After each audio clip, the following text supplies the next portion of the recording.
안녕하세요. 여러분은 가지지 못했다는 이유로 노골적인 것 무시당하여 본 적이 있으신가요? 나보다 윗사람인 사람이 그렇게 해도 그런 이유로 무시당한다면 정말 서러울 텐데, 만약 아랫사람이 그런다면 저는 정말이지 생각만 해도 서러울 것 같습니다. 오늘 사연자분의 사연이 바로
들면 이런 거였어요. 굉장히 비싼 호텔 뷔페를 먹으러 가는 날이었습니다. 당신 이런 거 처음 먹어보지? 나 이런 호텔에서 이렇게 비싼 밥 처음 먹어봐. 나 같은 남자랑 결혼해서 그런 거야. 알지? 당신이 나 안 만났으면 이런 곳에 밥 먹으러 언제 한번 와볼 수 있었겠어? 그냥 남편을 잘 만나서 이런 것도 먹고 좋지? 정도에서 끝내면 될 것. 자신이 아니었으면 평생을 이런 거 못 먹어보지 않았겠냐는 둥. 당신 정말 나 만나서 출세했다. 이런 말을 서슴없이 했어요. 그런 말을 그렇게 자연스럽게 서슴없이 한다는 건 평소에 기본적으로 그런 생각을 하고 있고 저를 그렇게 생각한다는 거였잖아요. 어딘가 여행을 갈 때도 그랬습니다. 이렇게 좋은 호텔 처음 와보지? 이렇게 좋은 고기 처음 먹어보지? 당신이 나 아니었으면 이렇게 좋은 옷을 언제 사 입을 수 있었겠어? 뭐 그런 이야기를 들었다고 하면 1박에 막 500만 원씩 하는 스위트룸에 1인분에 30만 원씩 하는 소고기겠지만 아니었어요. 조금 가격대가 있는 음식이고 호텔이고 옷들이었지만 돈을 어느 정도는 버는 사람들은 충분히 소비할 수 있는 수준이었습니다. 하지만 남편은 그런 걸 사주거나 먹을 때는 정말 말도 안 되는 생색을 냈거든요. 처음엔 고맙다가도 그런 과도한 생색에 결국은 안 먹고 안 입고 안 가고 말지 하는 생각이 들 수밖에 없었습니다. 그 소리를 듣기가 싫어서요. 그래서 제가 다른 좀 저렴한 밥이나 가성비가 좋은 숙소 같은 걸 예약하면 남편은 그것도 지나가지 않았어요. 그리고 꼭 엄청 기분 나쁘게 이런 말을 하고 넘어갔습니다. 취향이 가난하면 안 되는 거야. 뭐? 이런 거 맛있다고 먹고 가격 생각하면서 숙소 고르고 좀 없어 보이잖아. 그러니까 어디 가선 이러지 마. 나 부끄럽게. 아니, 그 밥집도 숙소도 멀쩡히 가는 사람들이 있는 곳들이었고, 그리고 별로인 곳들도 아니었거든요. 둘 다 맛집이라고 가성비 좋다고 사람들이 늘 바글거렸던 곳이었고요. 그런데 그런 사람들을 늘 발 아래 보면서 자기가 위에 있다는 듯 굴었어요. 물론 저에게는 더했고 말이죠. 그래서 어느 순간부터 남편이 굉장히 뭐랄까 좀 우습더라고요. 누가 보면 본인이 재벌 3세쯤 되는 줄 알겠어. 남들보다 조금 여유로운 수준이면서 본인이 더럽게 부자인 양 으스대는 거 정말 너무 꼴보기 싫어. 네가 콩깍지가 씌어서 그때는 몰라서 그렇지. 네 남편 연애할 때도 그랬어. 어? 진짜? 응. 우리 밥 사줄 때도 꼭 이거 비싼 거예요 이런 말 몇 번씩 하고 넘어갔고. 그리고 네가 네 남편이 준 선물 자랑할 때도 우리한테도 오빠가 이거 되게 좋은 거라고 했어 라고 꼭 말했잖아. 그래서 우리끼리는 남자친구가 그런 거 되게 말하는 타입인가 보다 했었는데? 자주 보지 않는 친구들도 다들 남편의 성향을 어느 정도는 알고 있었더라고요. 그런 거 보면 남편은 남들이 봐도 한 번의 꼴불견이긴 했던가 봅니다. 지금 생각해보면 저는 남편이 뭐가 좋아서 결혼까지 한 건지 모르겠어요. 그래서 이혼을 생각했던 적도 있었습니다. 하지만 매번 금방 다시 접었던 것 같아요. 늘 이유는 달랐습니다. 한 번은 남편과 헤어지고 어떻게 살아야 하느냐는 생각에 그랬던 적도 있고요. 아이를 낳고 난 뒤에는 아이를 생각하지 않을 수 없었고, 그리고 결정적으로 저희 엄마가 남편을 무척 좋아했어요. 아이고, 이번 생일에도 네 남편이 나한테 용돈이라면서 봉투를 주더라. 그거 얼마 된다고 그렇게 좋아해. 금액도 금액이지만 마음 아니니. 나는 내 자식 중에 너같이 그렇게 결혼 잘하는 애가 나올 거라고는 생각도 못했어. 남편 복 없는 년은 자식 복도 없다고 하잖니. 그런 말이 어딨어. 왜 없어? 다들 하는 말인데. 아무튼 내가 어디 가서 내가 너랑 너희 남편만 이야기하면 어깨가 올라간다니까. 다들 사위가 용돈 준다고 하면 얼마나 부러워하는지 몰라. 엄마가 그런 말을 하는 걸 한 번 들은 이후로는 정말 더더욱 망설이게 되더라고요. 그런 거 있잖아요. 나만 참으면 돼. 그런 생각이 드니까. 나만 아무렇지 않은 것처럼 하고 있으면 다들 행복한가 보다. 그렇게 생각하며 버텼던 것 같아요. 만약에 남편이 그 정도만 했어도 저는 그냥 남편과 평생 살았을 겁니다.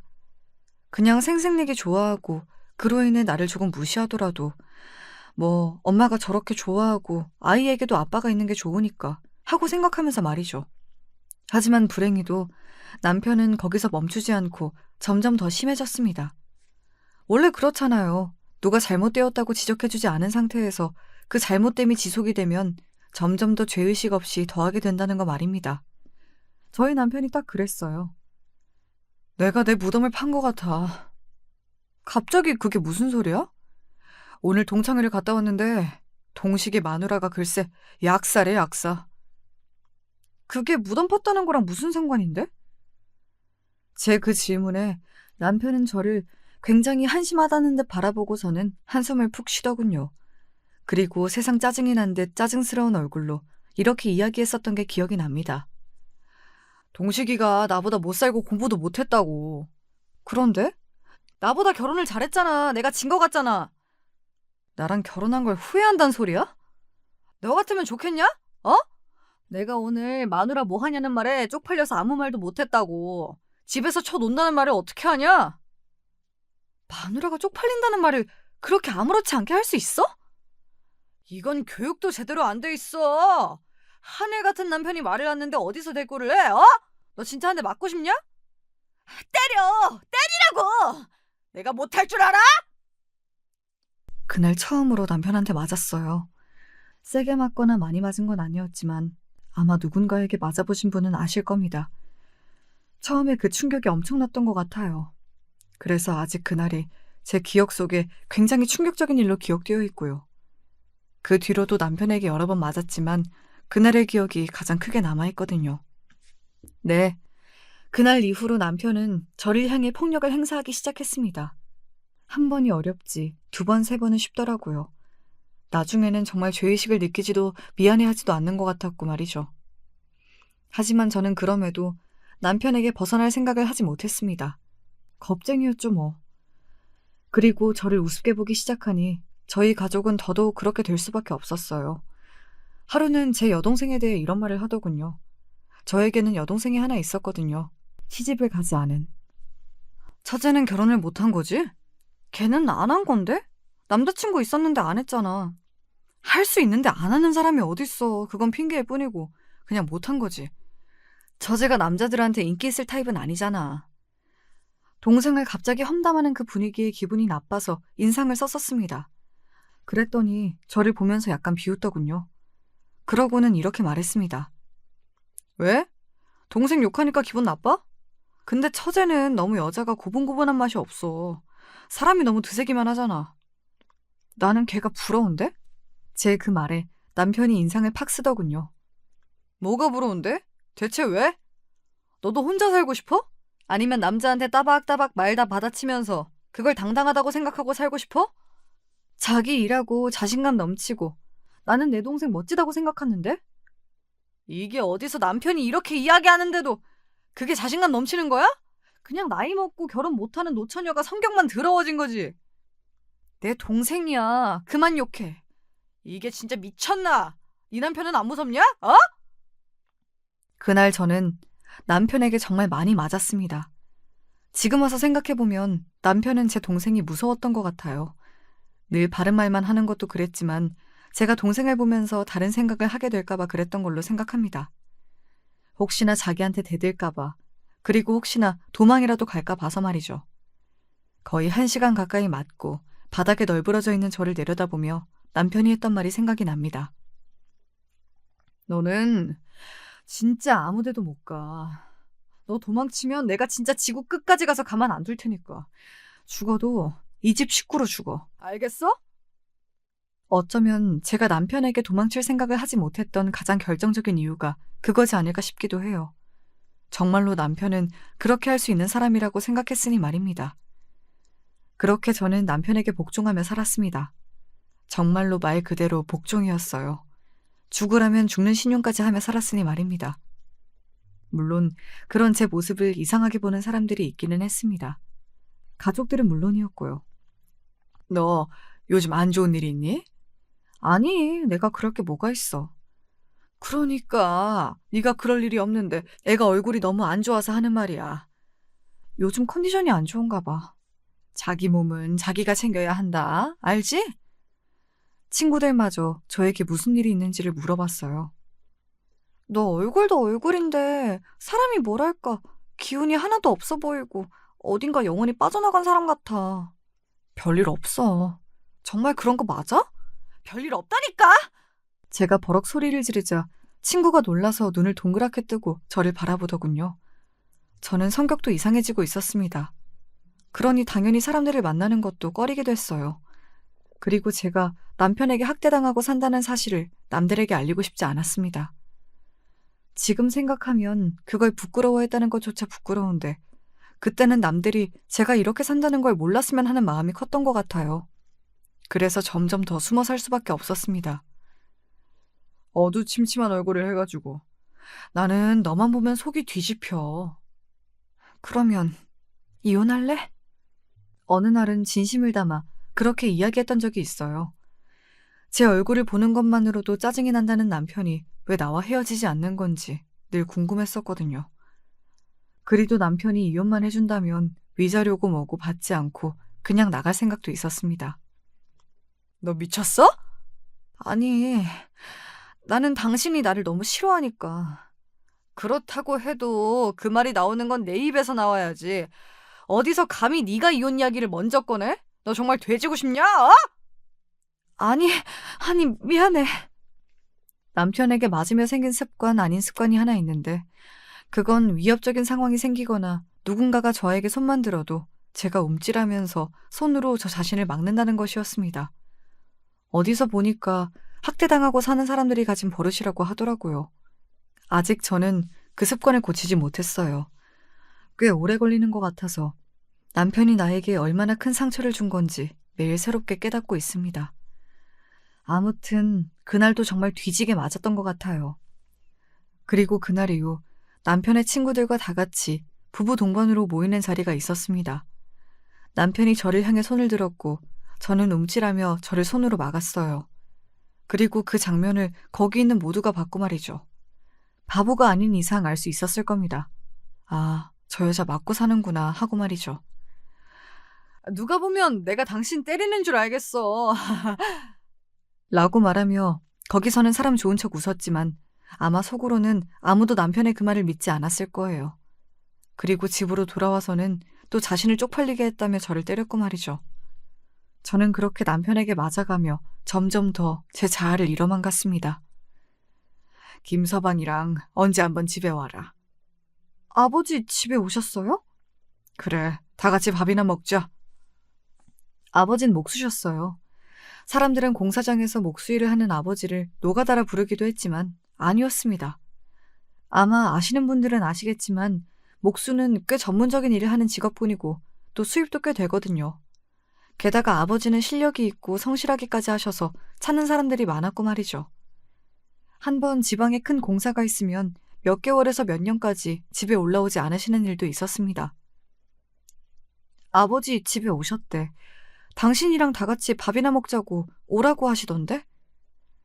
남편은 그런 제 말에 인상을 팍 찌푸렸어요. 하여간 귀찮게 하는 데는 뭐 있어.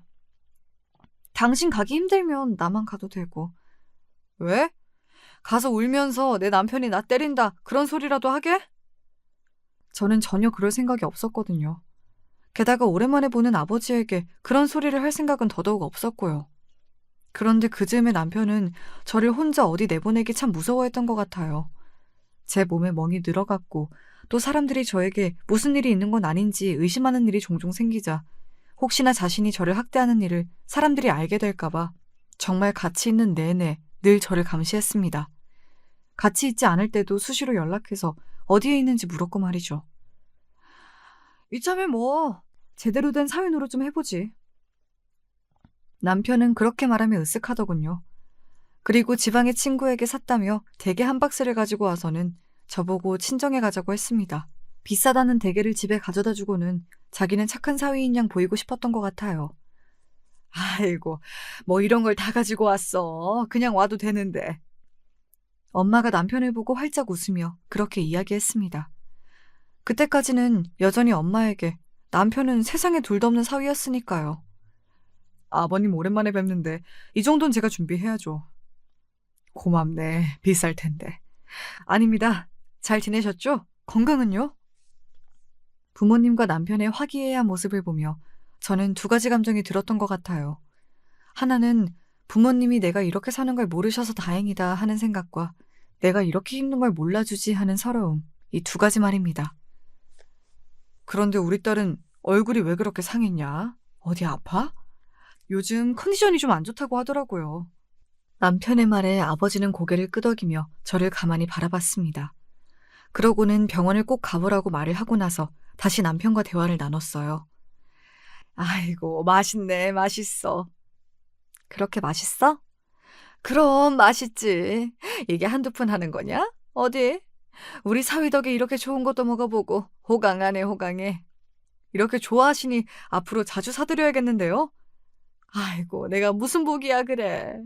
우리 사위 정말 잘 봤지 않아요? 그래, 잘 봤네. 남편은 기분이 무척이나 좋아 보였어요. 그 시기에 일도 제대로 안 풀렸었고 친구와도 다툼이 잦은 것 같았거든요. 그리고 그 부부 동반 모임 이후로 사람들이 자신을 이상하게 보는 것 같다고 저에게 몇 번이나 소리를 지르기도 했었고요. 그런데 예쁘다, 잘한다, 좋다, 대단하다 해주는 사람들을 만났으니 남편의 기분이 좋을 만하긴 했습니다. 물론 남편의 기가 살아서 어깨가 올라갈수록 더더욱 침울해지는 건 저였지만 말이죠. 남편은 기분이 너무 좋은 나머지 평소보다 술을 많이 마셨어요. 원래 술을 마시면 늘 실수하는 사람이었기 때문에 제가 옆에서 조용히 말렸습니다. 다른 때 같았으면 말리지 않았을 거예요. 또 한 해 같은 남편이 하는 일을 말렸다고 노발대발할 게 뻔했으니까요. 하지만 저희 부모님 앞이었잖아요. 그래서 말릴 수밖에 없었습니다. 취했어. 그만 마셔요. 뭐? 지금 나한테 명령했어? 남편은 바로 정색하고 저를 노려봤지만 곧 저희 엄마와 아버지가 앞에 있다는 것을 알아차리고 표정 관리를 했어요. 아마 그때였을 겁니다. 아버지가 저희 두 사람을 다르게 보기 시작한 게 말이죠. 저희 아버지는 눈치가 상당히 빠른 편이시거든요. 많이 먹으면 안 좋긴 하지. 그래도 오늘은 장인어른도 오랜만에 뵙고 했으니까요. 나도 오늘은 너무 피곤해서 많이는 못 마실 것 같아. 아버지는 제가 남편이 술을 그만 마셨으면 한다는 것을 꿰뚫어 보시고는 그렇게 술자리를 그만 파할 것을 돌려 이야기하신 거였어요. 남편이 기분 나빠하지 않게 말입니다. 하지만 남편은 자신이 하고 싶은 것을 누군가에게 제지당했다는 거에 1차적으로 기분이 나쁜 상황이긴 했던 것 같아요.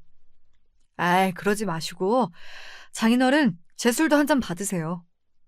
남편이 약간 억지로 아버지에게 잔을 쥐어주고 술을 따르려 했던 때였습니다.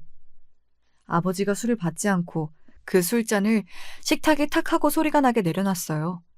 누가 봐도 남편이 마음에 들지 않는다는 제스처를 취한 거였기 때문에 저도 엄마도 상당히 놀란 눈으로 아버지를 바라봤습니다.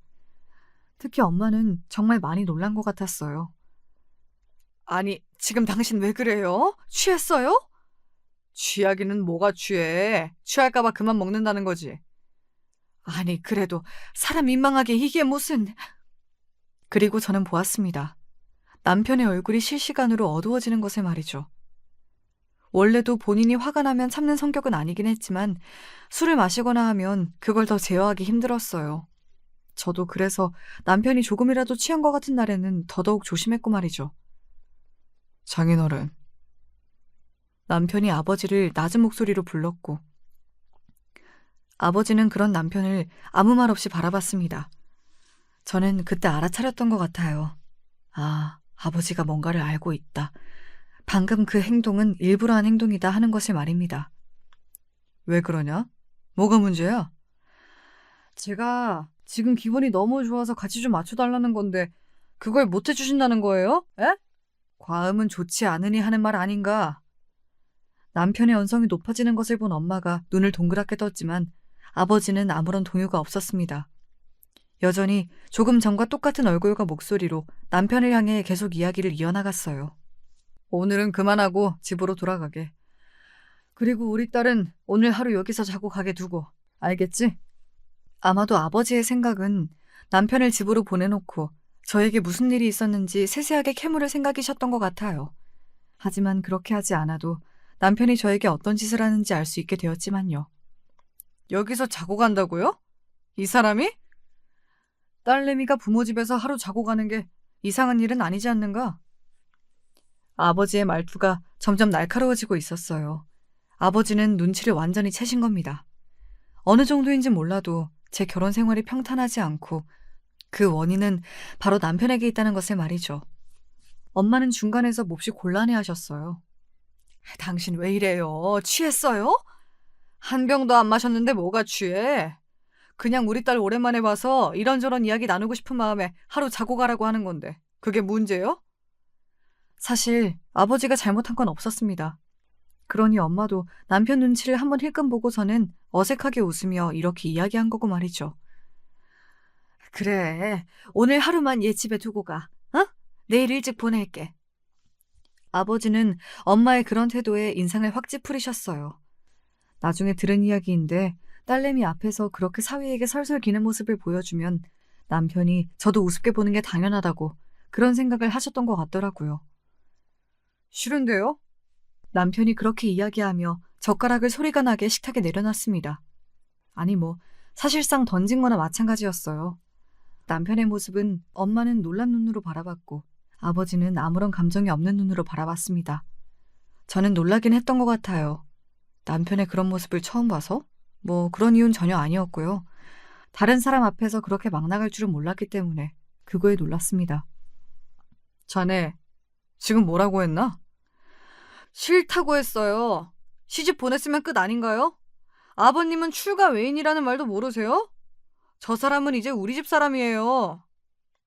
엄마가 놀란 얼굴로 남편을 보다가 남편을 재빨리 말렸습니다. 아마 더 이상 큰 소리가 나오는 걸 막아야겠다 생각하신 것 같았어요. 그렇지 않다는 게 아니라 그래도 우리 딸이기도 하니 오랜만에 데리고 자겠다는 거야. 자네가 한 번만... 아이씨.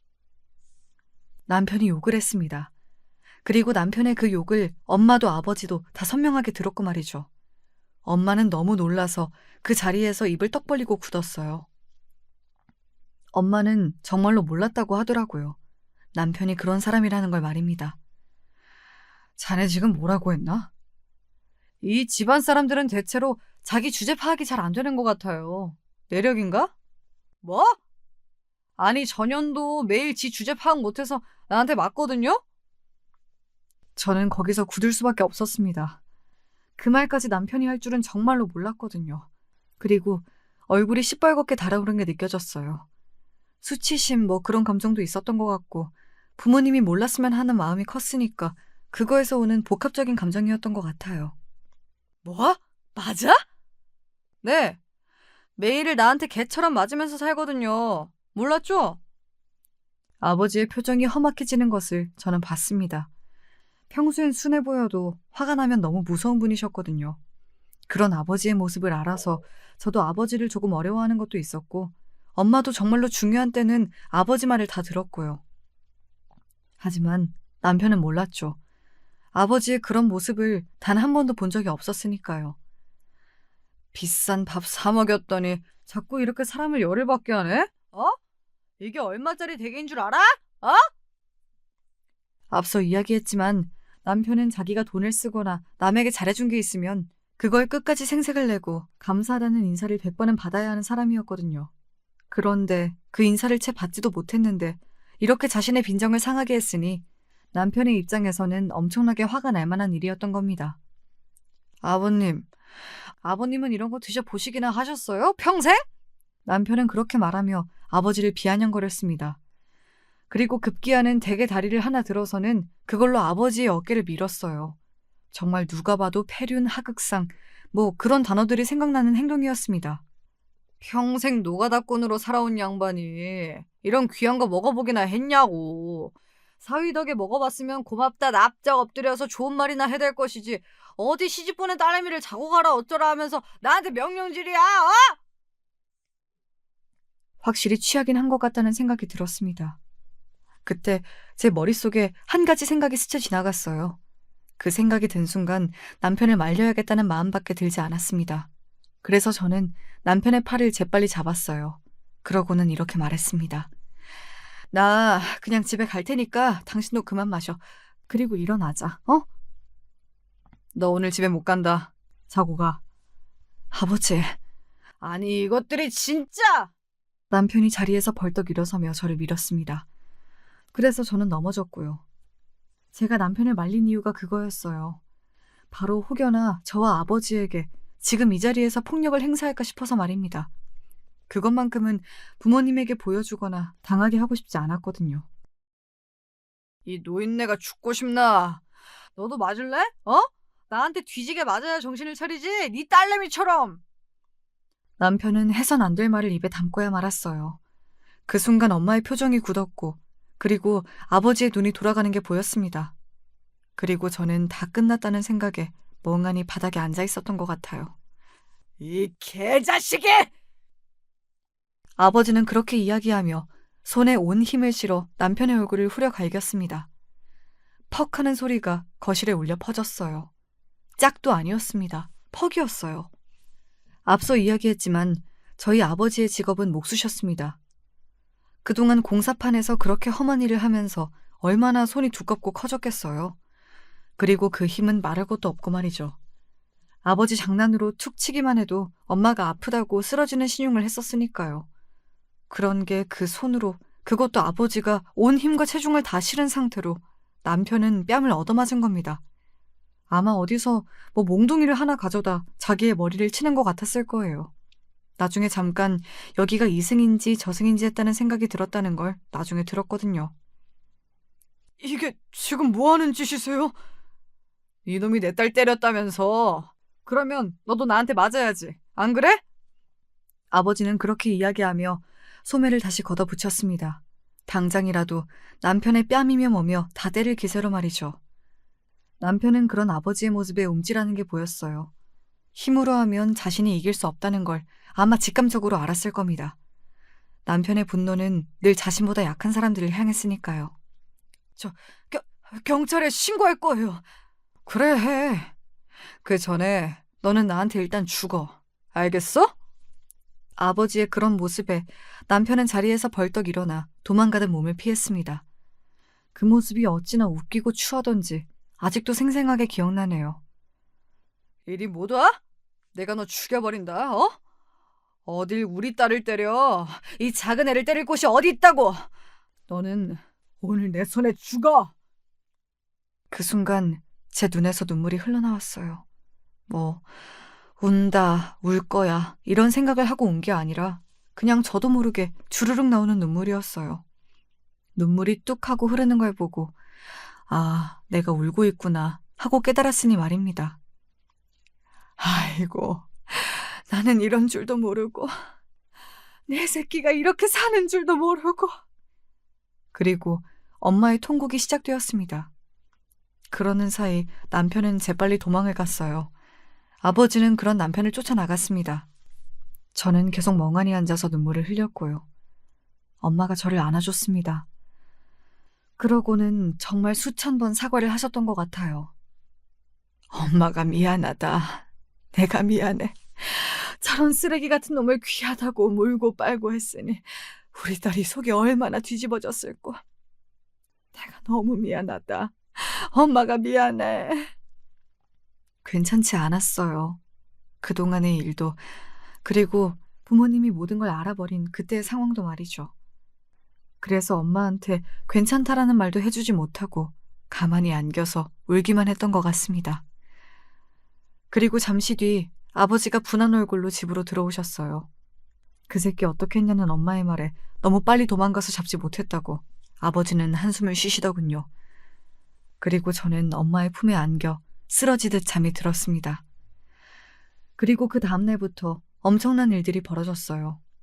지금부터가 아마 들으시는 분들이 가장 재미있어 하실 만한 이야기이지 않을까 하는 생각이 듭니다. 아버지는 우선 남편의 집으로 찾아갔습니다. 그러니까 제 시댁 말이죠. 우리 딸이 댁내 아들한테 맞고 살았다는데 그게 정말입니까? 사돈댁은 그걸 전혀 모르셨습니까? 아버지는 온 동네 사람들이 다 들을 수 있게 그렇게 쩌렁쩌렁 소리를 지르며 시댁 식구들을 불러냈고 시댁 식구들은 그런 아버지를 말렸지만 아버지는 들을 생각이 전혀 없으셨습니다. 오히려 더 크게 소리를 지르셨다고 해요. 우리 딸 맞고 사는 거 알았어요? 몰랐어요? 내가 경찰에 확 공범으로 신고하려고 했다가 여기 먼저 온 거니까 제대로 대답해요. 에? 저희도 정말 몰랐습니다. 그리고 저희도 저희의 이야기를 들어봐야 할 거 아닙니까? 사돈, 그만 돌아가시고. 내가 지금 돌아가게 생겼어? 우리 딸이 기절할 만큼 맞으면서 살았다는데 애가 지금 눈에 빛을 다 잃었는데 당신 같으면 당신 딸이 그렇게 맞고 살아도 그걸 알게 됐어도 가만히 있을 수 있겠냐고! 그 덕에 온 동네 사람들이 남편이 저를 때린 걸 다 알게 되었다고 해요. 시아버지가 평판이 좋고 굉장히 점잖으신 분인데 사람들이 사실은 시아버지도 집에서 시어머니 때리고 그런 거 아니냐고, 아들이 그걸 어디서 배웠겠냐고 하도 수군거리는 통에 동네에서 고개를 들고 다닐 수 없다가 급기야는 최근에 집을 내놓으셨다고 하더라고요. 더 이상은 그 동네에 살 수 없게 되어서 말입니다. 사실 저도 그동안 남편 몰래 하나 둘 증거를 모아놓긴 했었습니다. 예를 들어 남편이 저를 때릴 것 같으면 미리 휴대전화에 녹음 기능을 켜둔다거나 남편이 저에게 전화 오는 거, 보내는 문자 이런 것들을 다 남겨놨어요. 혹시나 언젠가 쓸 일이 있을까 싶어서 말이죠. 그리고 그날이 오긴 하더라고요. 절대 오지 않을 줄 알았는데 말입니다. 너 정말 나랑 이혼이라도 하겠다는 거야? 어? 그러면 이렇게 모두가 다 알게 됐는데 내가 당신이랑 같이 살 수 있을 거라고 생각하는 거야 지금? 이게 어디서 또 말대꾸를 한 번만 더 때려. 나도 그땐 가만히 안 있어. 제가 이를 악물고 그렇게 이야기하자 남편도 당황한 게 보였습니다. 단 한 번도 제가 그런 태도를 보인 적이 없었으니 남편의 입장에서는 그렇게 놀랄 만한 일이긴 했을 거예요. 가만 안 있으면 어쩔 건데? 아버지한테 이럴 건데?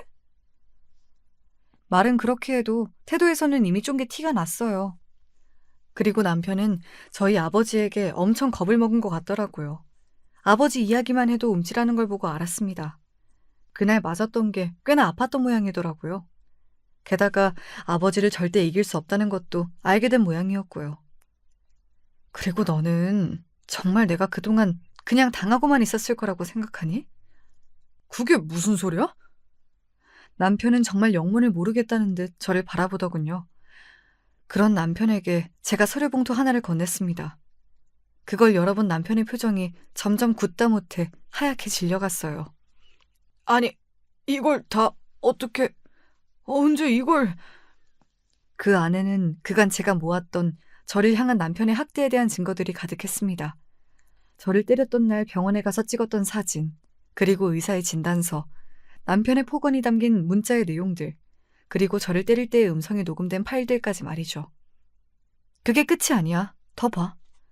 그리고 남편은 제가 절대로 모를 거라 생각했던 자신만의 비밀 하나가 더 있었습니다. 그건 바로 너 꼴에 바람도 폈더라?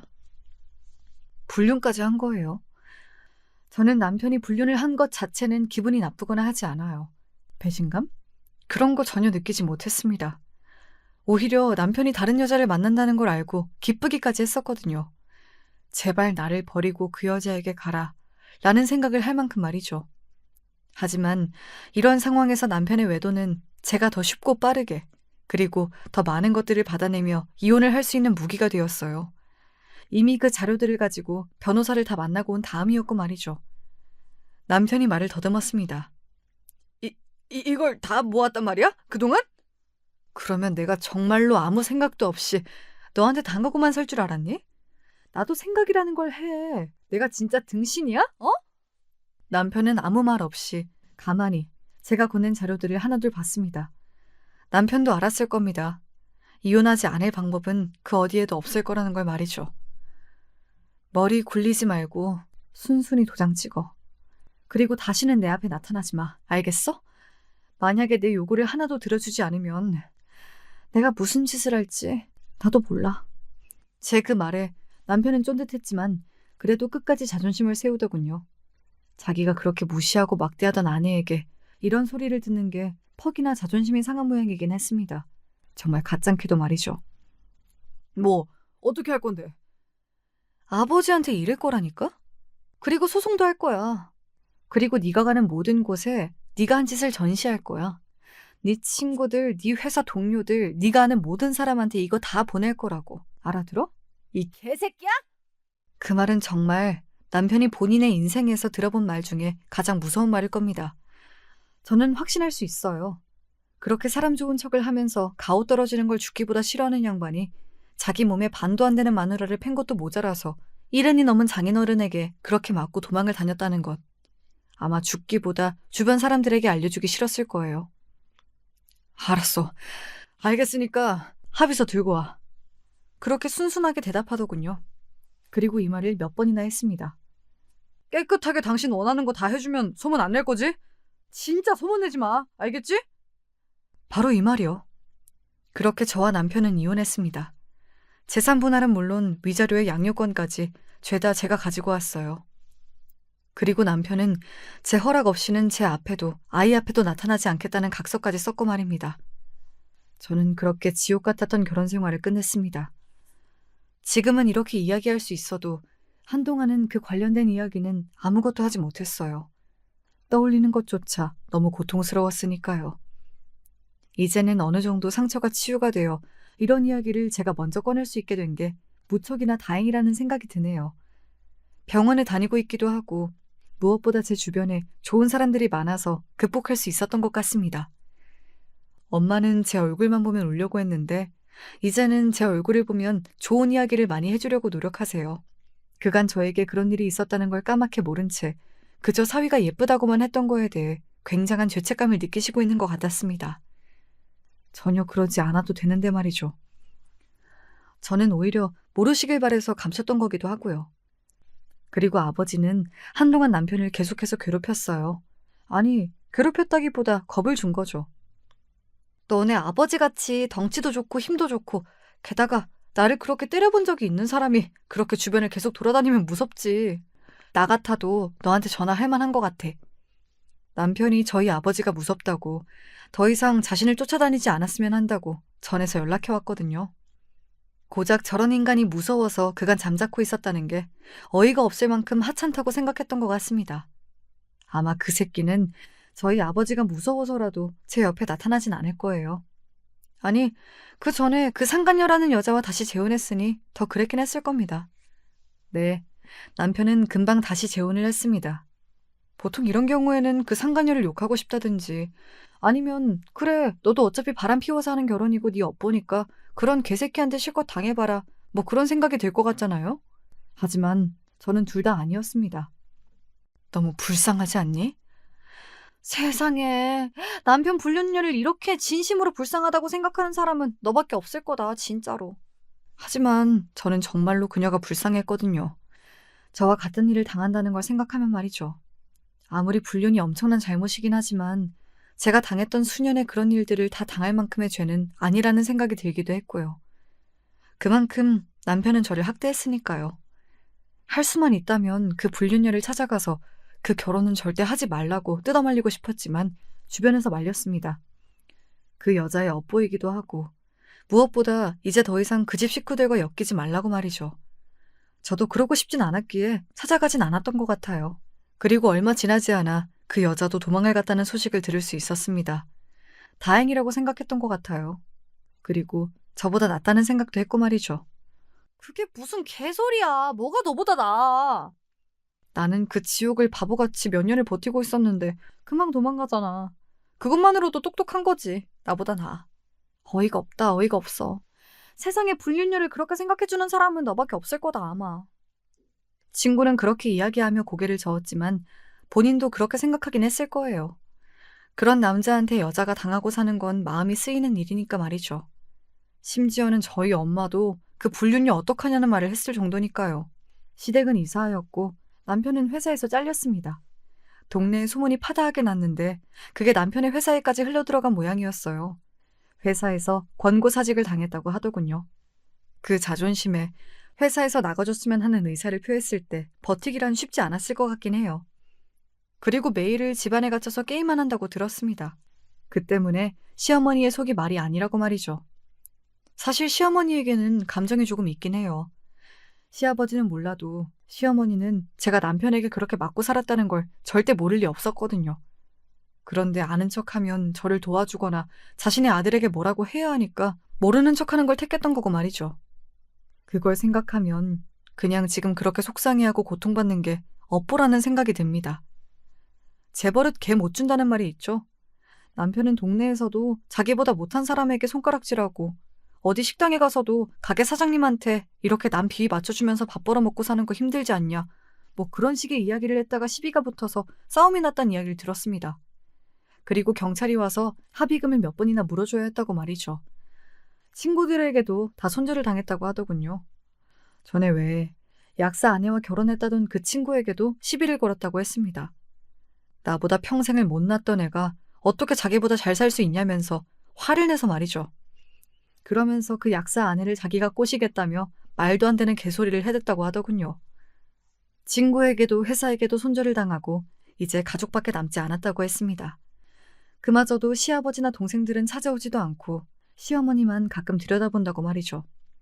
남편은 아마 결국에는 자기 어머니에게도 버림을 받게 될 거예요. 제가 아는 시어머니는 인내심이 있는 사람이 아니었고 남편은 그 정도를 뛰어넘는 사람이었으니 말입니다. 그렇게 남편의 주변에는 결국엔 아무도 남지 않게 될 겁니다. 자신의 자랑을 더 이상 할 수 없고 누군가 옆에서 잘났다고 해주는 사람이 아무도 없는 현실. 남편은 그 현실 속에서 외롭고 처절하게 살 거예요.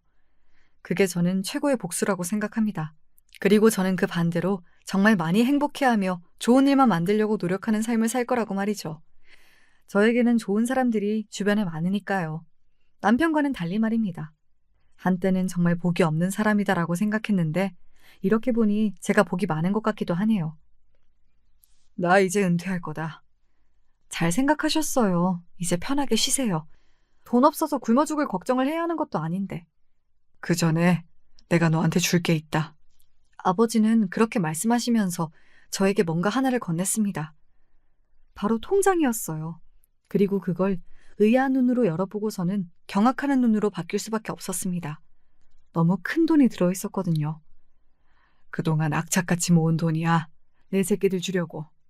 너무 큰 돈이라 받을 수 없다고 이야기한 저에게 아버지가 한사코 쥐어주시면서 그렇게 말씀하셨습니다. 그리고 지금 그 통장은 제 방 서랍에 있어요. 언젠가 필요한 날이 오면 다시 열어볼 생각입니다. 함부로 쓸 수 없는 돈이잖아요. 아버지의 피땀 눈물인데. 제 이야기는 여기까지입니다.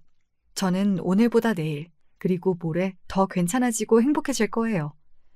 남편은 반대로 오늘보다 내일, 그리고 모레 더 불행해지겠죠. 꼭 그러길 바라고 있기도 하고 말입니다. 오늘 마지막까지 저와 제 이야기 들어주셔서 너무 감사합니다. 이렇게 다 털어놓고 나니 한결 가벼워진 것 같은 기분이 드네요. 저는 이제 그만 사연을 줄일게요. 제 이야기를 들어주신 모든 분에게는 언제 어디서나 좋은 일만 있기를 바랍니다.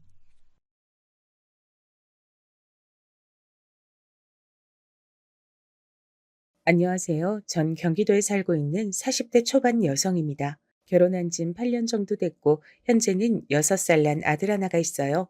늦게 귀하게 얻은 아이라 온 집안의 예쁨을 다 받고 있는 아들입니다. 남편은 공기업에 다니고 있고, 전 원래 작은 회사에 다니긴 했는데 결혼하면서 그만뒀어요.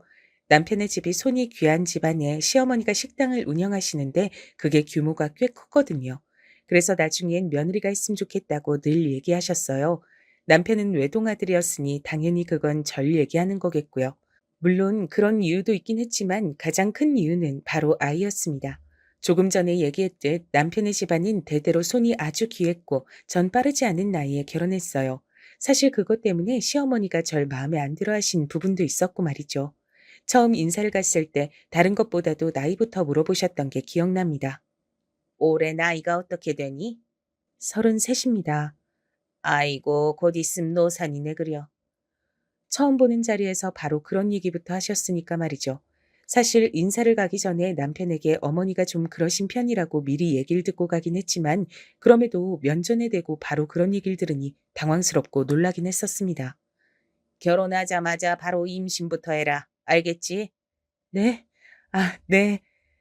딱히 엄청난 반대를 하진 않으셨지만 제 나이는 대놓고 마음에 안 들어 하셨어요. 하지만 남편이 이미 저보다 4살이나 더 많았었기 때문에 더 어린 며느리를 보는 건 쉽지 않다는 것도 알고 계신 듯 했습니다.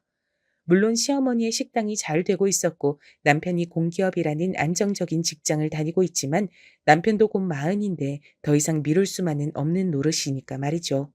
그래서 인사를 간지 얼마 되지 않아 바로 상견례를 하고 날을 잡았어요. 최대한 빨리빨리 그렇게 결혼했습니다. 물론 좋은 점도 있었어요. 빠르게 준비하다 보니 서로 맞지 않는 점도 빨리 해결했거든요. 예를 들어 혼수나 예단 그런 문제들도 양측 다 욕심부리지 않고 어느 정도만 맞춰서 했고 그 외에 다른 것들도 크게 문제가 되는 부분이 아니면 대충대충 넘기자 뭐 이런 분위기였기 때문에 결혼을 준비하면서 한 번도 싸우거나 다툼이 있었거나 하는 건 없었습니다. 친구들 이야기를 들어보면 결혼 준비하면서 참 많이 싸우고 또 파혼하는 커플들도 많다던데 저흰 그런 문제는 굉장히 수월하게 넘어갔어요. 그게 다 시어머니가 하루빨리 결혼하고 하루빨리 아이를 낳아야 한다는 어떤 사명감 같은 게 있으셔서 진행이 빨랐기 때문이기도 했습니다. 아무튼 그렇게 결혼은 수월하게 했는데 문제는 아이가 바로 들어서지 않는다는 것이었죠. 결혼을 하자마자 집에서 아이 갖는 거에만 매진하라며 일도 그만두게 하셨거든요. 그리고 원래는 결혼하자마자 바로 병원에 가본다든지 그런 걸 하진 않잖아요.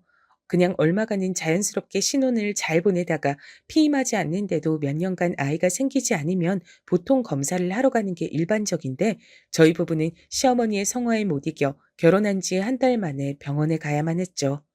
그리고 양쪽 다 문제가 없다는 얘기를 시어머니가 직접 귀로 듣고 나선 어디서 점을 보고 제 생리 주기를 검사하시는 등 유난이란 유난은 다 떠셨습니다. 물론 그거에 완전히 몰입해 계셨기 때문에 다른 시비는 걸지 않는다는 게 장점이긴 했지만 그렇게 너무 간섭하시는 것 자체가 저에겐 상당히 스트레스였거든요. 한 번은 제가 돌려서 말한 적도 있어요.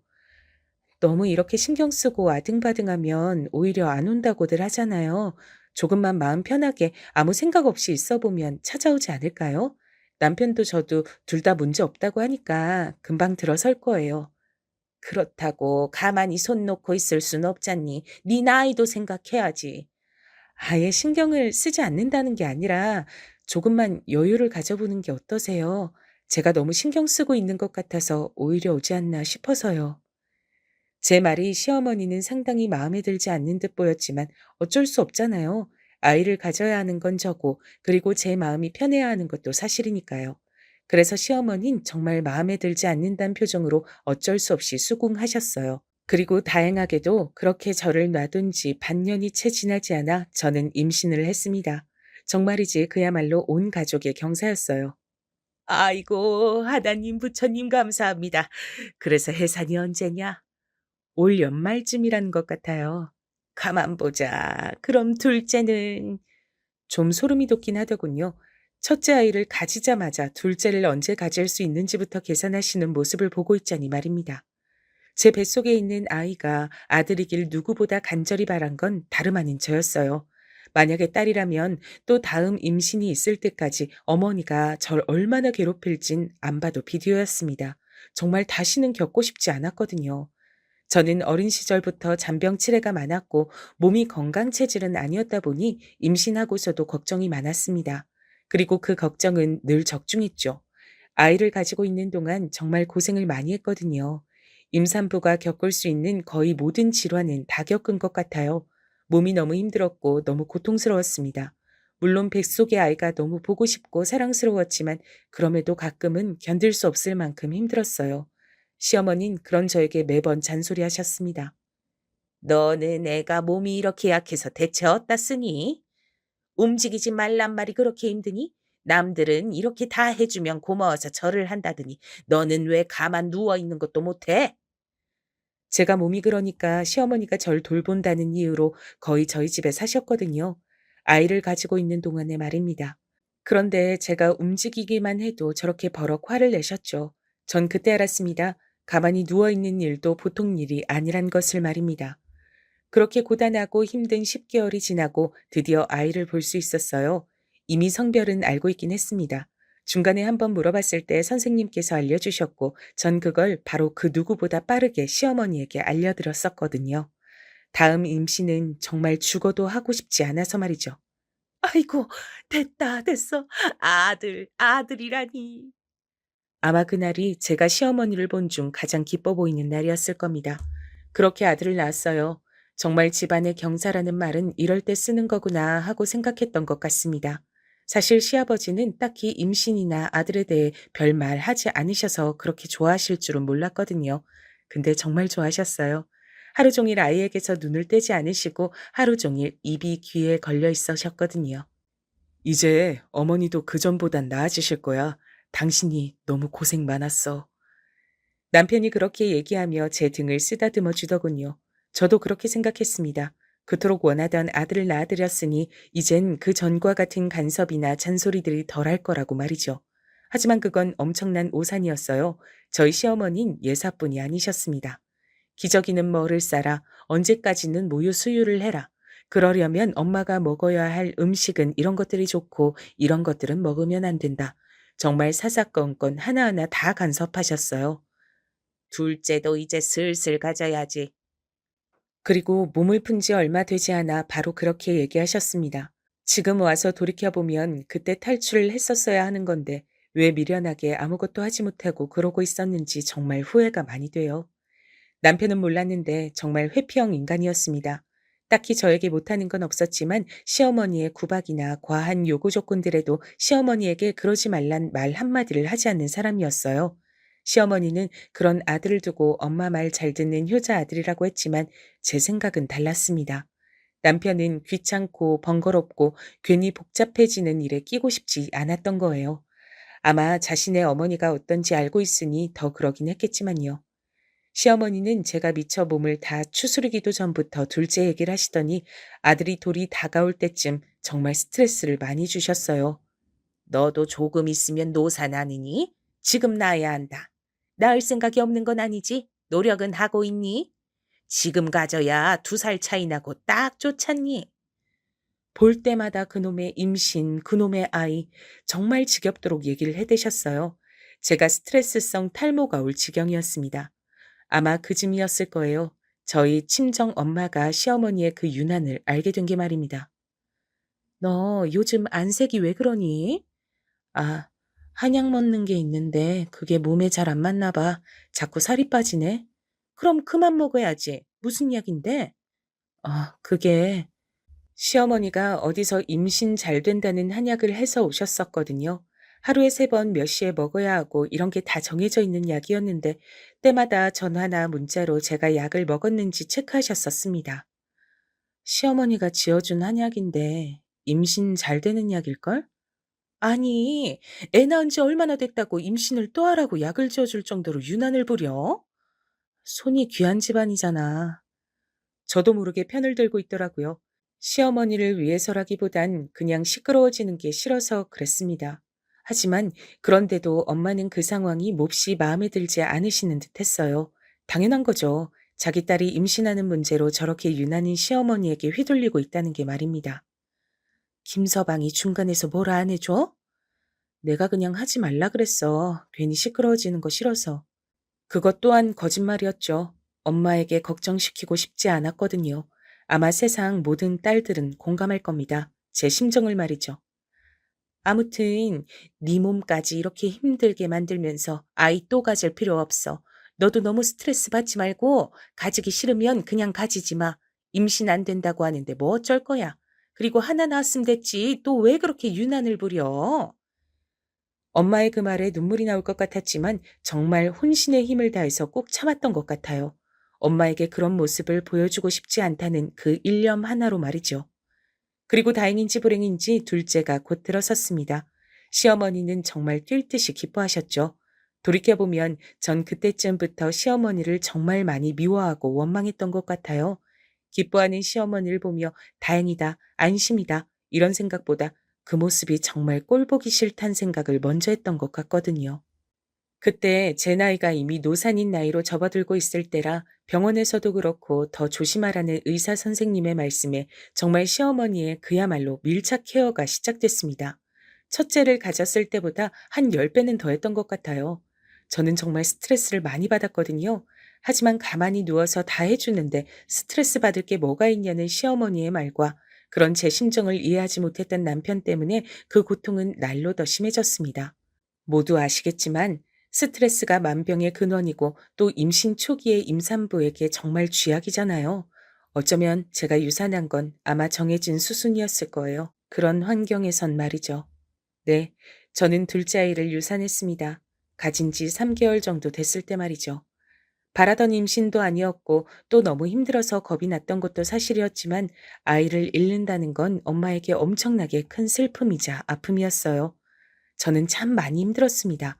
방 안에 갇혀서 나오지도 않고 울었어요. 그리고 그 스트레스를 더해준 건 다름 아닌 시어머니였고 말입니다. 뭘 어떻게 했길래 가만히 누워만 있는데 애가 떨어져? 스트레스 때문이라잖아요. 지가 스트레스 받을 게 뭐가 있다고. 하여간 복에 겨워선 이걸 어쩔 거야. 이 일을 어쩔 거냐고. 애 한 번 떨어지면 다시 갖기 힘든 거 몰라? 이미 떨어진 애를 어째요, 그럼. 다시 붙일 수도 없고, 어머니도 진정하세요. 아이고, 아이고, 쟤는 어쩜 뭐 저렇게 하나 마음에 드는 게 없어?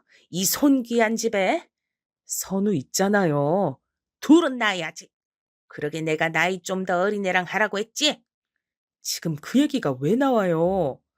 시어머니는 며느리를 그야말로 애 낳는 기계, 그 이상도 그 이하로도 보시지 않는다는 걸 다시 한번 실감했던 순간이었죠. 돌이켜보면 전 그때부터 급격하게 말을 잃었던 것 같습니다. 시어머니와 말을 섞기 싫었고 그러려면 최대한 말을 잘 들어야 했어요. 그래야 두 말을 안 하시고 그래야 시어머니의 목소리를 더 듣지 않을 수 있었으니까요. 왜 벗어날 생각을 하지 못했는지 지금 생각해보면 그때 제가 그렇게 바보가 될 수 없어요. 너무 후회가 됩니다. 둘째를 유산하고 한동안 아이가 들어서지 않자 시어머니는 포기를 하신 듯 했죠. 더 이상 아이 얘기는 하지 않으셨거든요. 그리고 아들이 자라면서 걷기 시작하고 말을 하고 그런 손주를 보는 재미에 푹 빠지셔서 저에게 더 신경을 안 쓰시기도 했고 말이죠. 그래서 좀 살만하다 싶었던 어느 날이었습니다. 너 이제 가게 나와라. 네? 제가 어머니 가게를요? 언젠가 네가 물려받아야 할 가게인데 이제 슬슬 나와서 일 배워야지. 이제 둘째도 물 건너간 마당에 언제까지 집에서 그러고 놀고 먹을 거야? 앞서 이야기했듯 시어머니는 식당을 운영하고 계셨고 언젠가 그 식당을 며느리에게 물려주고 싶다고 하신 적이 있으셨기 때문에 이런 날이 올 거라고는 생각했지만 아직 시어머니가 정정하셔서 저는 조금 더 뒤가 될 거로 생각했거든요. 그리고 최대한 미루고 싶기도 했고 말이죠. 선우가 너무 어리잖아요. 조금 더 크면요.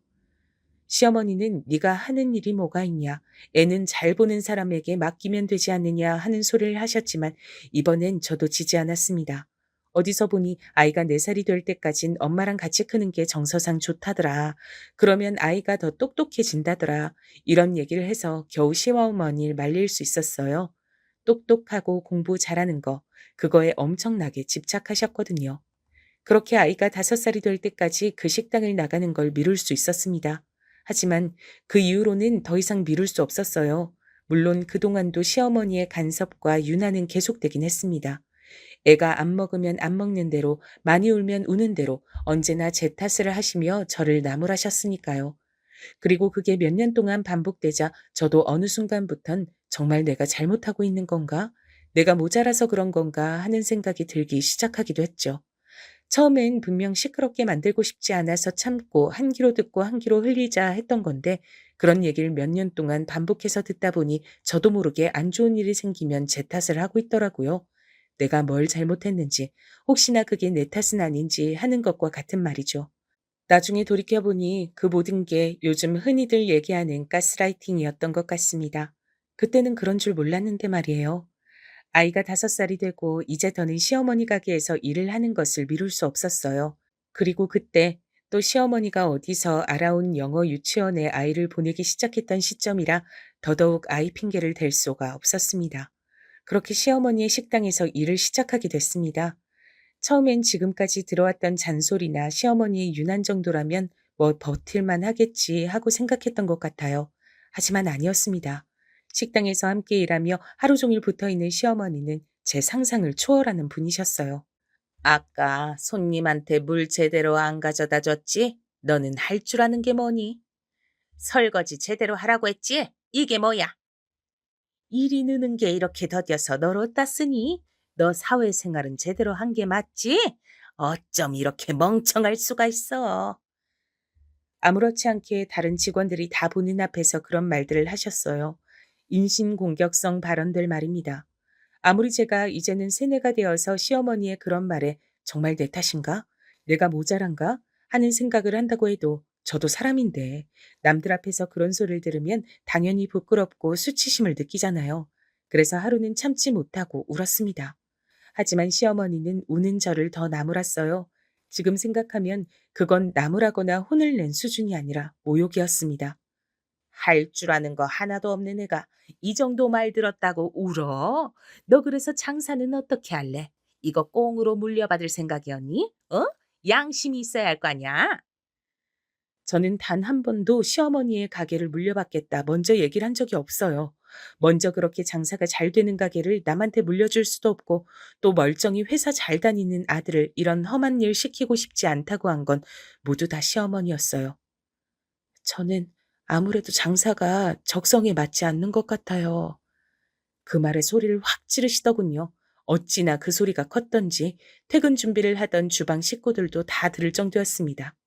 적성? 아이고, 배가 쳐 불렀구나, 니가. 적성 맞춰서 일을 하고 돈을 버는 사람들이 얼마나 되니? 어? 너는 편하게 네 남편이 벌어다 주는 돈으로 호의호식하면서 살 생각이었나 본데 난 그 꼴 못 본다. 어디서 이게 적성 타령을 해? 제가 집에서 노는 것 같으시면 그냥 다시 취직을 할게요. 너 지금 나한테 반항하니? 아니, 그게 아니고 정말 너무 고통스러웠거든요. 적성에 맞지 않는 일을 하나하나 꼬투리 잡히고 혼이 나가면서 하는 게 여간 힘든 일이 아니었습니다. 너무 힘들었어요. 식당 일도 식당 일이지만 하루 종일 감시하듯 저를 보는 시어머니의 그 눈도 정말 힘들었습니다. 사장님이 원래 보통이 아니시긴 한데 며느리를 더 세게 잡으시네. 그 식당에서 제일 오래 일했다던 직원이 저에게 다가와 커피를 주면서 얘기하더군요. 원래 직원들도 많이 잡으시는 편이긴 해. 그래서 여기 오래 일한 사람이 몇 명 없잖아. 그러고 보니 시어머니의 식당은 장사가 잘 되는 유명한 식당인 것 치곤 직원이 굉장히 빨리 많이 바뀌는 편이긴 했거든요. 그게 다 시어머니가 직원들을 못 살게 굴어서 그런 것 같더라고요. 본인은 직원들을 그렇게 빡세게 잡아야 손님에게 최상의 서비스 나가고 그래야 계속 장사가 잘 된다고 믿고 있어서 이러는 것 같은데 이러는 것도 정도가 있고 하루 이틀이지 이렇게 일 잘하는 직원들이 금방금방 나가서야 음식이나 서비스 수준이 한결같을 수 있겠냐고. 사장님은 하여간 사람 귀한 줄 몰라. 장사하는 사람한테 그게 제일 중요한 건데. 그 직원분도 몇 번이나 그만두려고 하셨지만 그때마다 시어머니가 붙잡은 것 같더라고요. 안 그래도 사람이 자주 바뀌는데 제일 오래 일하셔서 시스템을 다 아시는 분이 그만두면 아무래도 운영에 차질이 생길 수밖에 없으니까요. 내 생각엔 아무래도 그래서 며느리를 들인 게 아닌가 싶어. 자기가 아무리 저렇게 지랄해도 그만두지 못할 거 아니야, 며느리는. 듣고 보니 정말 그런 것 같다는 생각이 들더군요. 저에게 식당을 물려주고 뭐 그런 얘긴 사실 겉만 번지르르한 핑계에 불과하고 하도 직원들이 자주 바뀌고 많이 바뀌다 보니 식당의 맛과 서비스의 수준이 한결같이 유지되기가 힘이 들고 그로 인해 요즘 매출이 조금씩 줄어드는 중이라고 말이죠. 자기가 바뀔 생각 안 하고 이런 못될 생각이나 하고 있으니 하여간 저 사람 참 안 바뀌어. 시어머니네 가게에서 근 10년을 일하시는 분이 이제 일을 막 시작한 며느리에게 자기 사장 흉을 볼 정도면 시어머니는 정말 사람 관리를 못하고 있는 게 분명했습니다. 그것만 봐도 이 식당은 오래 유지되긴 글른 것 같았어요. 물론 시어머니 본인만 몰랐지 말입니다. 하지만 전 그런 구체적인 생각보다도 지금 당장 제가 못 견디게 힘든 게 더 컸기 때문에 어느 날은 남편에게 얘기를 했어요. 나 도저히 어머니 가게 일 못하겠어. 장사도 너무 적성에 안 맞고 하루 종일 어머님께 감시당하는 것 같은 것도 너무 스트레스야. 전 제가 그렇게 얘기하면 남편이 제 편을 들어주고 그래도 시어머니에게 한 번쯤은 말을 해줄 줄 알았거든요. 하지만 그건 저의 엄청난 착각이었습니다. 남편은 제가 힘든 것 따윈 안중에도 없는 듯 했어요. 여보, 어머니 식당 한 달 순수익이 얼만 줄 알아? 갑자기 그 얘기가 여기서 왜 나와? 아, 그걸 나중에 당신이 물려받을 건데 당연히 얘기해야지. 어머니 식당으로만 나보다 한 달에 내 월급 2배는 버셔. 어머니가 그 일을 하시면 몇 년이나 더 하시겠어. 그 몇 년만 참아. 그보다 더한 보험이 어딨다고 배부른 소리를 하고 있어. 저보고 배부른 소리라고 하더군요. 저는 당장 죽을 것만 같이 괴로운데 말이죠. 전 그날 이후로 남편에게 그 얘기를 하는 것을 관뒀습니다. 그리고 머리를 아예 비우고 기계처럼 가게에서 일만 했어요. 어머니가 무슨 욕을 하셔도 저건 사람이 하는 말이 아니다 하는 생각을 하면서 말이죠. 그렇게 1년을 버텼습니다. 저는 나름 잘 버티고 있다고 생각했는데 오랜만에 보는 사람들마다 저를 걱정했어요. 야, 너 얼굴이 왜 그래? 식당 일 많이 힘들어? 어? 나 힘든가? 전 제가 힘든 줄도 모르는 상태까지 되었고 말이죠. 겉으로 보기에만 그랬던 게 아니었습니다. 친구들은 제가 사람도 변한 것 같다고 하더라고요. 너 좀 변한 것 같아. 내가? 어디가? 그전엔 무슨 말을 해도 공감도 잘해주고 잘 웃었는데 지금은 꼭 감정이 없는 사람 같이 표정도 없고. 사실 그 얘긴 엄마에게서도 들었었거든요. 장사가 많이 힘들어서 그렇다고 둘러댔는데 친구들에게도 그런 얘기를 들으니 제가 어딘가 이상해지고 있나 하는 생각이 들긴 하더라고요. 저는 정신적으로 상당히 많이 아픈 상태였습니다.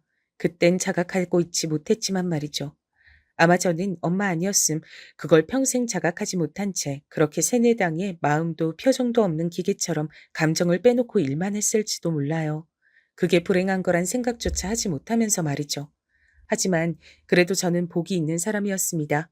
우리 가족들 말이에요. 친정 식구들 말이죠. 그 일은 저희 엄마가 시어머니의 식당에 오면서 벌어졌습니다. 그 시기가 제가 유독 더 힘든 시기긴 했어요. 아무리 감정 없이 기계처럼 일을 하고 있다곤 하나 그래도 사람이기 때문에 엄청난 일들 앞에서까지 감정이 없을 순 없잖아요. 당연히 상처도 받고 말이죠. 그때 가게의 매출이 점점 떨어지고 있었거든요. 이유는 명확했습니다. 얼마 전에 주방에 이모님과 시어머니가 크게 한번 다투신 일이 있었어요. 그리고 그분이 그만두셨거든요. 물론 그 싸움도 시어머니의 막말로 시작이 된 거였고 말입니다. 암튼 그래서 새로 구한 주방의 직원 때문에 음식 맛이 조금 변했어요. 맛이 없어졌다기보다는 그동안 이 식당을 찾아온 단골 손님들이 원하는 맛이 아니었다고 할까요? 그래서 그런지 단골 손님들이 많이 빠졌습니다. 당연히 매출은 떨어지고 말이죠. 동네 장사가 아무리 잘 된다고 해도 손님들이 빤하잖아요. 그래서 시어머니가 엄청 예민했던 시기였죠. 제 작은 실수 하나도 그냥 넘기지 못했고 말이에요. 뻑하면 저에게 물통 같은 걸 집어던지고 인연전연 해가며 욕을 해댔습니다. 원래는 그 정도는 아니었는데 점점 더 심해졌어요. 모든 스트레스를 저에게 다 풀었거든요. 그 덕에 직원들은 좀 편하긴 했을 거예요. 저한테만 그 난리를 쳤으니까 말입니다. 한 번은 그런 시어머니의 모습을 남편이 봤던 적이 있어요. 그날은 식당의 손님이 수저가 더럽다며 수저를 바꿔달라는 컴플레인이 있은 날이었거든요.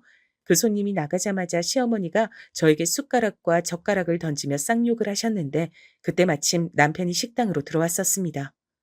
여보, 전 내심 남편이 자기 어머니의 이런 모습을 보고 충격을 받아 시어머니에게 화를 내고 절 감싸주고 당신 앞으로 식당 나오지 말라며 엄포를 놓는 그런 모습을 상상했어요. 그럴 만한 장면이잖아요. 하지만 남편은 그러지 않았습니다. 어머니, 이 사람이 무슨 잘못을 했는진 모르겠지만 사람들 앞에서 이러시면 안 돼요. 그리고 사람들이 보지 않아도 남한테 그렇게 화를 내는 건 옳지 않아요. 거기서 자기 엄마를 달래고 가르치고 있더군요. 그렇게 말해서 들어먹는 사람이었으면 여태 저한테 그랬겠냐고요. 남편은 그냥 그때도 회피한 겁니다. 본인 눈으로 직접 목격한 이상 어떤 말은 해야겠고, 근데 일을 크게 만들긴 싫고, 제가 당한 거니 저에게 뭐라고는 할 순 없고, 그냥 안 하니만 못할 짓을 한 거예요. 전 그 이후로 남편에게 모든 신뢰를 잃었고 더 이상 남편이 의지가 된다는 생각을 단 하나도 하지 않게 됐거든요. 그냥 한 지붕 아래 사는 남자 사람, 그 이상도 이하도 아닌 존재가 돼버린 겁니다. 지금 생각하니 참 바보 같네요. 그 지경이 됐는데도 저는 왜 거기서 탈출하지 못하고 그렇게 당하고만 있었을까요? 세뇌가 이래서 무서운가 봅니다. 멀쩡했던 저 같은 사람도 그렇게 바보같이 만든 거 보면 말이죠. 그런 저를 그곳에서 탈출시켜 준 건 다름 아닌 우리 가족이었어요. 제 식구들 말입니다. 제가 그때쯤 너무 스트레스가 극심해서 엄마의 전화도 받지 않고 연락도 하지 않았거든요. 이 일이 없는 것처럼 굴 순 없었는데 걱정을 끼치긴 싫어서 그냥 피하는 걸 택했습니다. 그런데 마지막으로 본 딸의 모습이 굉장히 좋지 않아 보였는데 연락마저 되지 않으니 엄만 당연히 딸의 걱정을 많이 하셨죠. 그래서 시어머니의 가게에 찾아오셨어요. 그리고 그 장면을 목격하고 마신 겁니다. 시어머니가 고래고래 소리를 지르며 저에게 쌍욕을 하면서 제 뺨을 올려치는 장면을 말이죠. 그 일이 일어나게 된 사건의 전말은 이러했습니다. 그날은 시어머니의 심기가 매우 불편했어요. 주말이고 원래라면 손님으로 북적여야 하는 시간이었는데 손님이 몇 테이블 없었거든요. 안 그래도 요즘 손님이 굉장히 많이 빠지고 있는 상태라 예민했는데 그런 상황이니 더 심기가 불편하긴 했을 겁니다. 그런데 손님 한 분이 컴플레인을 거셨어요. 그 손님도 진상 손님이긴 했습니다. 나온 음식의 양이 작다며 절 불러다 뭐라고 했거든요. 더 가져달라는 말에 제가 죄송하지만 그럴 수 없다 연발하자 그 손님은 벌떡 일어나 저에게 삿대질하며 소리를 지르기 시작하셨어요. 종종 그렇게 말도 안 되는 손님들이 있긴 하거든요. 잠시만 참으면 되니까 생각하고 눈을 질끈 감고 있었습니다. 손님이 더 달라면 더 줄 것이지. 말이 많아. 손님, 죄송하지만 저희는 정량을 드리고 있기 때문에 추가로 더 드시고 싶으면 추가 금액을 내셔야만 가능합니다. 그냥은 드릴 수 없어요. 이렇게 서비스 정신이 없으니 주말에도 가게가 텅텅이지. 여기 네 테이블 뿐이네. 이렇게 식당이 큰데. 아마 그 말에 시어머니는 이성의 끈을 놓으신 것 같아요. 안 그래도 요즘 손님이 없어서 엄청 예민한 상태였는데 손님이 그 말을 하니 말이죠. 죄송합니다. 더 가져다 드릴게요. 시어머니는 손님에게 그렇게 얘기하고 다른 직원을 불러 음식을 더 가져다 드리게 시켰어요. 그랬더니 손님은 의기양양해졌습니다. 사장님이 장사 잘하시네. 여기 직원들 교육 좀 제대로 해요. 서비스직 하는 사람이 표정이 뚱해선 이러니 장사가 안 되지?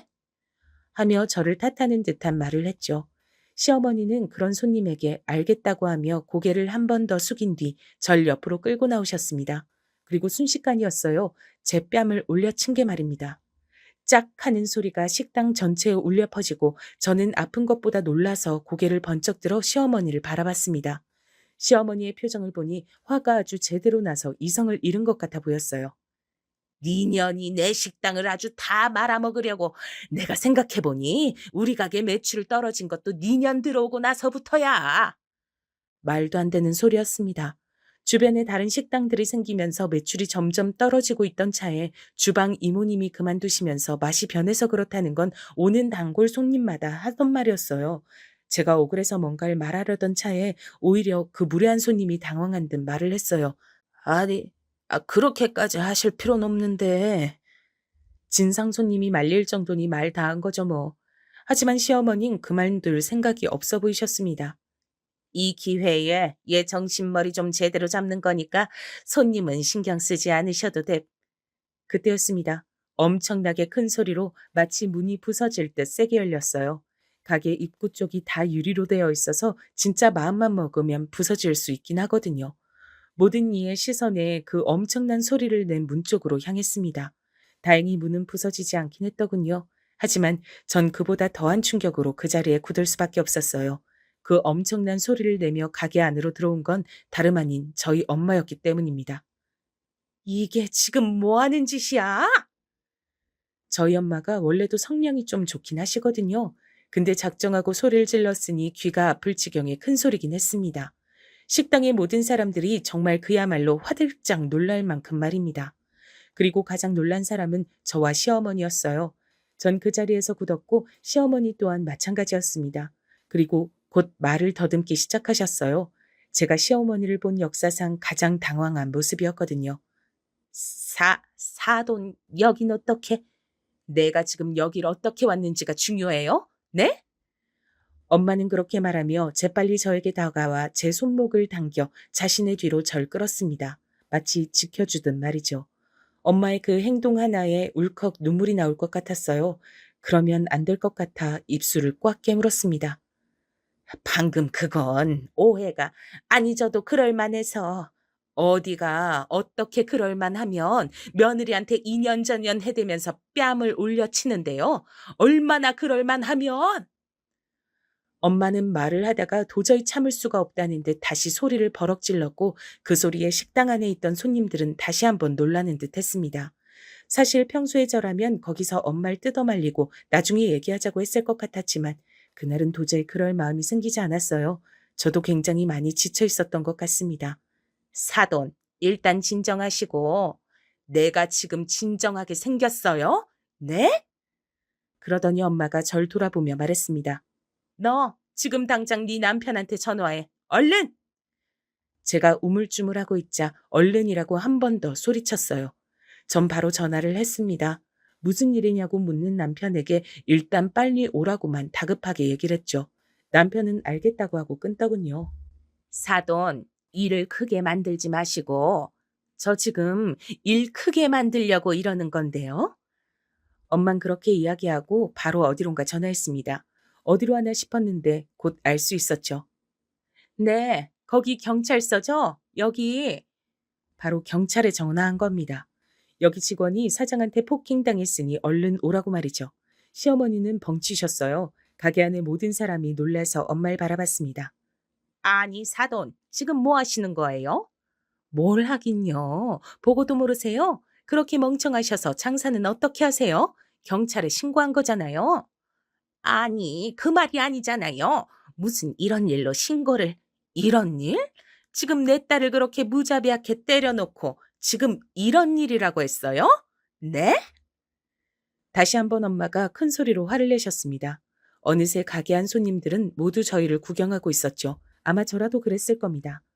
남편보다 경찰이 먼저 도착했습니다. 경찰은 가족끼리 일어난 일이라는 거에 1차로 당황하고 수습하려 했지만 엄만 당장 CCTV에 제가 맞는 장병부터 확보해달라고 단호하게 얘기했어요. 그렇게 경찰이 CCTV를 확보했다고 하자마자 남편이 가게 안으로 들어왔습니다. 그리고 눈앞의 광경에 상당히 놀란 듯 보였죠. 아니, 이게 무슨... 자네, 알았나 몰랐나? 무슨 말씀이신지... 내 딸이 여기서 이렇게 폭행당해가면서 2년 전년이라는 쌍욕 들어가면서 일하고 있다는 거 알았나 몰랐나? 엄마의 그 무서운 말투에 남편이 순간적으로 진실을 얘기했죠. 원래라면 생각을 하고 자기 유리한 대로 얘기를 했을 테지만 그땐 상당히 당황해서 이성적으로 그런 걸 판단할 여유가 없었던 것 같습니다. 엄마, 또 그러셨어요? 제가 앞으로는 그러시지 말라고 했잖아요. 하고 말이죠. 아, 이런 일이 전에도 또 있었단 얘기네요. 그제야 경찰이 조금 심각하게 받아들이는 듯 했어요. 남편이 뭔가 아차 하는 얼굴로 경찰을 바라봤습니다. 엄마는 눈을 감고 화를 사귀는 듯 했죠. 나중에 엄마에게 들었는데 엄만 그때 굉장히 필사적으로 참고 있으신 거였습니다. 남편이든 시어머니든 누군가를 때리지 않기 위해서 말이죠. 성질 같아선 그 가게에 불을 지르고 싶으셨다고 하더군요. 여보, 장모님, 일단 진정하시고. 이 집안 사람들은 단체로 진정할 일이 아닌 거에 왜 자꾸 진정하래? 내가 지금 진정하게 생겼나? 어? 여기서 진정하면 그게 제정신이 아닌 거 아닌가? 내 딸이 내 눈앞에서 그런 취급당하며 맞았는데. 엄마의 그 말에 남편이 입을 다물었습니다. 그러곤 곤란하게 됐다는 얼굴로 한숨을 쉬었어요. 지금 깨달으신 분 있으신가요? 남편은 가게에 들어와서 그 얘기를 들은 뒤 단 한 번도 저에게 괜찮냐는 말을 하지 않았습니다. 그저 이 상황을 어떻게 수습해야 할지에 급급할 뿐이었죠. 그건 엄마도 눈치를 챈 것 같더군요. 자기 부인이 맞았단 말을 듣고도 장모라는 사람이 이렇게 눈이 뒤집혀서 화를 내면 엄청난 짓을 당했다는 걸 알 텐데도 자네는 여기 들어와서 단 한 번도 내 딸한테 괜찮은지 묻지 않았어. 이것만 봐도 알 수 있겠네. 우리 딸이 이 집구석에서 어떤 취급받으면서 여태 살았는지. 난 더 이상 이 집구석에 우리 딸 두고 갈 생각 없어. 엄마의 그 말에 그동안 참았던 눈물이 터져 나왔습니다. 말 그대로 눈물이 터져 나왔어요. 정말 사람이 이렇게 울 수도 있구나 싶을 만큼 펑펑 울었습니다. 쓰러질 만큼 말이죠. 그렇게 울고 있으니 아까 저에게 시비를 걸었던 진상 손님이 저에게 사과하러 오더군요. 아유, 죄송합니다. 저도 다짜고짜 뺨을 때리셔서 당황했어요. 그렇게까지 하실 일이 아닌데 혹시 뭐 진술이나 이런 게 필요하면 다 협조하겠습니다. 그 진상 손님마저 나설 만큼이면 저희 시어머니가 어느 정도였는지 아실 수 있겠죠? 아무튼 저는 바로 병원으로 가 수액을 맞고 맞은 부분에 대한 진단서를 끊은 뒤 이미 경찰서로 갔습니다. 남편과 시어머니는 이미 진술하고 있었고요. 엄만 동생에게 전화해 아들을 친정집으로 데리고 가라고 시켰어요. 전 경찰서에서 그간 있었던 일을 다 진술하고 시어머니를 폭행죄로 바로 고소했습니다. 물론 그 자리에서 바로 처벌이 되거나 하는 건 아니라 사건 경위서 같은 것만 쓰고 나왔지만 말이죠. 경찰서를 나오는데 남편이 그러더군요. 당신 나랑 안 살 거야? 그럼 당신이랑 살 건데 내가 이러겠니? 경찰서에 앉아서 진술하면서 제가 그동안 얼마나 바보같이 살아왔는지, 이렇게 사는 게 얼마나 힘들고 답답했는지 깨닫게 됐거든요. 다시는 그 집구석으로 들어가고 싶지 않았습니다. 생각만 해도 숨이 막힐 것 같았어요. 여태 제가 버티고 있었던 게 용할 만큼 말입니다. 시어머니는 저에게 한마디도 하지 않으셨어요. 자신이 무슨 말을 하든 불리하게 작용한다는 것을 순식간에 깨달으신 듯 하더군요. 아무튼 그렇게 그날은 마무리됐죠. 집으로 가서 그간 있었던 일을 얘기하며 한 번 더 울었고 바로 다음 날 엄마의 아는 분을 변호사로 선임하고 이혼 소송을 진행했습니다. 그간 저에게 해오신 악행들이 꽤 증거가 많이 남아 있더라고요. 휴대폰으로도 악담을 많이 해오셨고 요즘 휴대폰에는 또 전화 내용이 자동으로 녹음되는 기능이 있잖아요. 그 기능으로 저에게 퍼부었던 엄청난 폭언들이 다 기록으로 남아 있었습니다. 엄마는 그 녹음 내용들을 들으며 우셨어요. 제가 그간 왜 말하지 않았는지 그런 것들은 하나도 추궁하지 않으셨죠. 그간 얼마나 힘들었냐며 그저 꼭 안아주실 뿐이었습니다. 그런 부모님과 가족들의 태도를 보며 그동안 내가 얼마나 바보 같았는지 한 번 더 깨닫게 됐죠. 이렇게 날 소중하게 대해주는 사람들이 많은데 왜 그렇게 당하고 살았는지 하고 말이죠. 폭행으로 했던 소송은 증언을 해줄 사람들이 넘쳐났습니다. 시어머니와 좋지 않게 헤어졌던 가게 직원들이 소식을 듣고 너도 나도 증언을 하겠다며 연락이 왔거든요. 시어머니가 얼마나 잘못 살았는지 알 수 있는 부분이죠. 그 때문에 온 동네에 소문이 다 났다고 하더군요. 며느리를 때리는 시어머니로 말이죠. 당연히 가게는 손님이 뚝 끊겼습니다. 동네 아줌마들이 많이 오는 가게였는데 며느리를 때리는 시어머니가 하는 가게 당연히 가지 않죠. 원래도 가게는 점점 망해가고 있었지만 정말 문을 닫아야만 했어요. 손님이 하나도 오지 않는 날이 더 많은 식당이 됐으니 말입니다. 가게 문을 닫던 날 시어머니가 주저앉아 우셨다고 하더군요. 불쌍하다는 생각조차 들지 않았습니다. 그리고 폭행으로 했던 소송은 시어머니가 저에게 상당한 금액의 위자료를 배상하라는 결과가 나왔어요. 그리고 이혼 소송은 남편 측에서 합의를 제시해 왔습니다. 다른 건 다 포기해도 양육권은 안 돼. 그건 나한테 줘. 나는 그딴 집안에서 우리 아들이 크는 거 못 봐. 그리고 소송하면 어차피 내가 갖게 될 건데 내가 그걸 왜 포기해?